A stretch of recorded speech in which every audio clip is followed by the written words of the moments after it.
This is Agha Shahriyar Khan. आज हम बात करेंगे ट्रम्प 2.0 के बारे में, who is taking oath as the 47th president of the United States of America today on January 20। उनकी कुछ पॉलिसीज़ का जिक्र करेंगे, ख़ास तौर पे वो पॉलिसीज़ जिनके सीवियर इम्प्लीकेशंस आने वाली हैं दुनिया के ऊपर, वर्ल्ड इकॉनमी के ऊपर और नेबरिंग कंट्रीज़ के ऊपर एज वेल। हम 3 से 4 पॉलिसीज़ का ज़िक्र करेंगे। सबसे पहले उनके मास डेपुटेशन प्लान को डिस्कस करेंगे, जिसको वो ऑपरेशन अरोरा कहते हैं। देन उनके टैरिफ प्रोग्राम को डिस्कस करेंगे, and particularly its implications on China, Mexico and Canada. Then उनके यूक्रेन वॉर प्लान, यानी यूक्रेन की वॉर को रिजॉल्व करने का जो प्लान है उसको डिस्कस किया जाएगा। एंड फाइनली उनकी जो दिलचस्पी है क्रिप्टो करेंसी में, उसको भी डिस्कस करेंगे। तो स्टार्ट करते हैं ट्रम्प के मास डेपुटेशन प्लान की। ट्रम्प ने अपनी डिफरेंट स्पीचेस में ये अनाउंस किया था कि वो यूएस का लार्जेस्ट डेपुटेशन प्लान लॉन्च करेंगे अपने इनिशियल 100 डेज के अंदर। याद रहे, ये एंटी इमिग्रेशन पॉलिसीज़ का एक तसलसल है जो उन्होंने अपने फर्स्ट टेन्योर में भी किया था। उन्होंने काफ़ी कंट्रीज़ के ऊपर, खासतौर पे मैक्सिको और कुछ मुसलमान मुल्कों के ऊपर रिस्ट्रिक्शंस भी लगाई थी कि वो यूएस में ट्रैवल नहीं कर सकते। और अगर हम अराउंड द ग्लोब देखें तो चाहे वो यूके के अंदर हो, चाहे हम कनाडा के अंदर देखें और डिफरेंट कंट्रीज़ में देखें, तो हमें एंटी इमिग्रेशन क्राइसिस नज़र आते हैं। यानी हम नेशनलिज्म की तरफ दोबारा मूव कर रहे हैं, लिबरलिज्म से आहिस्ता आहिस्ता हम रिट्रीट करते चले जा रहे हैं। तो ट्रम्प का कहना यह है कि वो ऑपरेशन अरोरा के तहत लार्जेस्ट डेपुटेशन प्लान जो है उसको लॉन्च करेंगे। अगर हम यूएस की हिस्ट्री की बात करूं तो इससे पहले प्रेसिडेंट आइजनहोवर ने 1950s के अंदर ऑपरेशन वेटबैक के नाम से यूएस का सबसे बड़ा डेपुटेशन प्लान जो है वो लॉन्च किया था। और ख़ास तौर पे वो मेक्सिको के लोगों की तरफ फोकस था, और उसके अंदर तकरीबन 1.3 मिलियन लोगों को डिपोर्ट किया गया था। ट्रम्प भी उन्हीं के नक्शे कदम के ऊपर चलते हुए इस प्लान को जो है वो लॉन्च करेंगे। अब ट्रम्प के पास कौन से ऐसे लीगल वेज हैं जिसके थ्रू जो है वो इस डेपुटेशन प्लान को लॉन्च करेंगे, तो उनका कहना है कि वो जो है वो इन्वोक करेंगे एलियन एनिमीज एक्ट ऑफ 1789। ये वो एक्ट है जो कि एलियन एंड सिडिशन एक्ट का हिस्सा है, जो इससे पहले वर्ल्ड वॉर टू में, last time world war two में इन्वोक हो चुका है। इसके अकॉर्डिंग प्रेसिडेंट के पास ये पावर्स होते हैं कि वो उन तमाम सिटीजन्स को डिपोर्ट कर दे जिससे United States of America war के अंदर है। अब इस टाइम पे यूनाइटेड स्टेट्स ऑफ अमेरिका किसी के साथ वॉर के अंदर तो नहीं है, चाहे वो मैक्सिको हो या दूसरे लोग हो।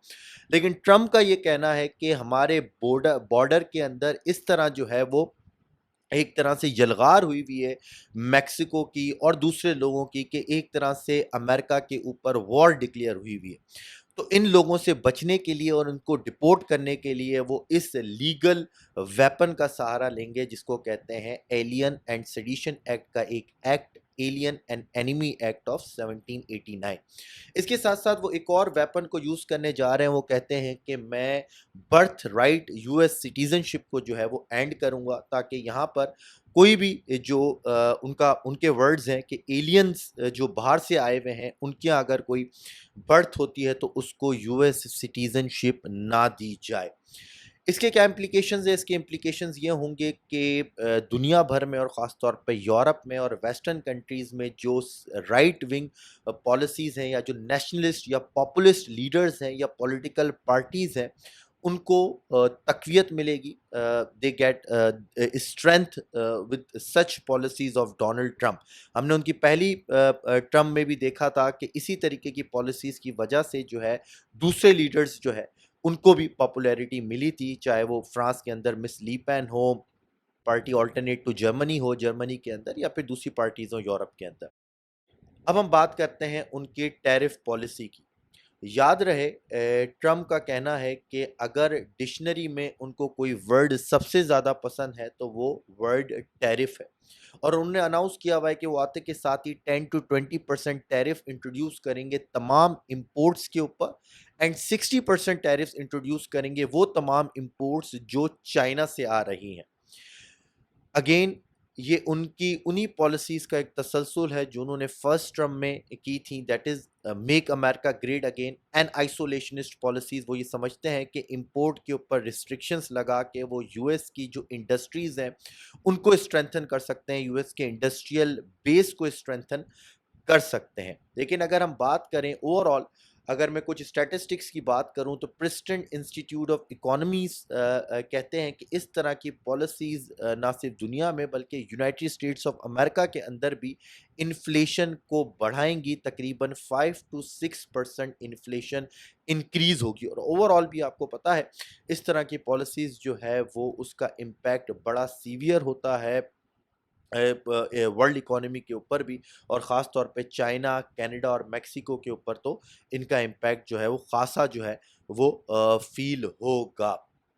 یاد رہے، اگر میں تھوڑی سی ہسٹری کی بات کروں تو نکسن نے بھی جو ہے وہ تقریباً 10% ٹیرف امپوز کیے تھے تمام فورن گڈس کے اوپر، بٹ ڈونلڈ ٹرمپ نے فرسٹ ٹرم میں بھی یہی کیا تھا اور سیکنڈ ٹرم میں بھی وہ یہی کرنے جا رہے ہیں۔ لاسٹ ان کی جو بات ہے وہ ہم کرتے ہیں یوکرین کرائسس کو کا ریزولوشن۔ ٹرمپ کہتے ہیں کہ وہ آفس میں آتے کے ساتھ ہی یوکرین وار کو تقریباً ختم کر دیں گے۔ یاد رہے کہ ڈونلڈ ٹرمپ ہمیشہ اینٹی وار رہے ہیں، ان کا ہمیشہ اینٹی وار ایجنڈا رہا ہے۔ ان کے اگر ہم فرسٹ ٹرم میں دیکھیں تب بھی انہوں نے جو ہے وہ سیریا سے اپنی فورسز کو وڈرا کیا تھا۔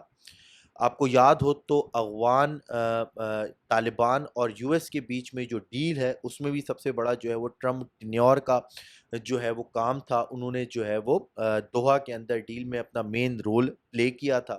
اسی طرح انہوں نے ابراہم ایکارڈز کے تھرو ریلیشنز بحال کرنے کی کوشش کی تھی گلف کنٹریز کے اور اسرائیل کے، تاکہ وہاں پر بھی جو کانفلکٹ ہے اس کو ریزالو کیا جا سکے۔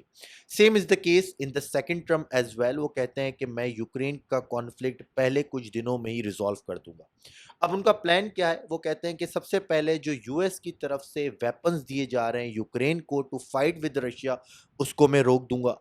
پھر جو اس ٹائم کے اوپر جو اسٹیٹس کو ہے اس کو فریز کر دیا جائے گا، یعنی جو جس کی جو پوزیشن ہے اس کو فریز کر دیا جائے گا۔ رشیا نے جتنی ٹیریٹری یوکرین کی اوکوپائی کر لی ہے وہ کر لی ہے، وہ یوکرین کو واپس نہیں دی جائے گی، اور جس کی جو پوزیشن ہے اس کو وہیں پر فریز کر دیا جائے گا۔ تیسری چیز وہ کہتے ہیں کہ جی یوکرین کی جو نیٹو کی بٹ ہے، جو سب سے بڑا رشیا کو خطرہ ہے کہ کہیں یوکرین نیٹو نہ جوائن کر لے، اس کو جو ہے وہ ڈیلے کر دیا جائے گا تقریباً 20 سال کے لیے، تاکہ رشیا کے اس خدشے کو جو ہے وہ ونس اینڈ فار آل ختم کیا جا سکے۔ And last but not the least, D militarise zone جو ہے وہ اسٹیبلش کیا جائے گا۔ تو یہ ان کا پلان ہے جی یوکرین وار کے اوپر، اور لگتا یہ ہے کہ وہ اپنے انیشیل ڈیز میں اس پلان کو امپلیمنٹ کرنے میں کامیاب ہو جائیں گے۔ سو دس از اٹ۔